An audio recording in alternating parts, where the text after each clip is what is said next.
নমস্কার, good morning সবাইকে। তো আজ 17 তারিখ, আর আমরা হাতে পেয়ে গেছি ভোটার স্লিপগুলো। তো এগুলো প্রত্যেক বাড়ি বাড়ি গিয়ে বিএলওদেরকে দিতে হবে, অর্থাৎ আমাকেই দিতে হবে।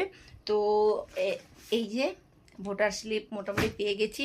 তো বর্তমানে এগুলোর কাজ চলছে, এগুলোকে কেটে প্রত্যেক ভোটারের বাড়িতে আজকেই পৌঁছে দিতে হবে। তো চলো তাহলে কাজটা ছটপট করে প্রত্যেক ভোটারদের বাড়িতে এটা দিয়ে দিই। তো তবেই বর্তমান আজকের কাজটা ছুটি হবে। চলো তাহলে।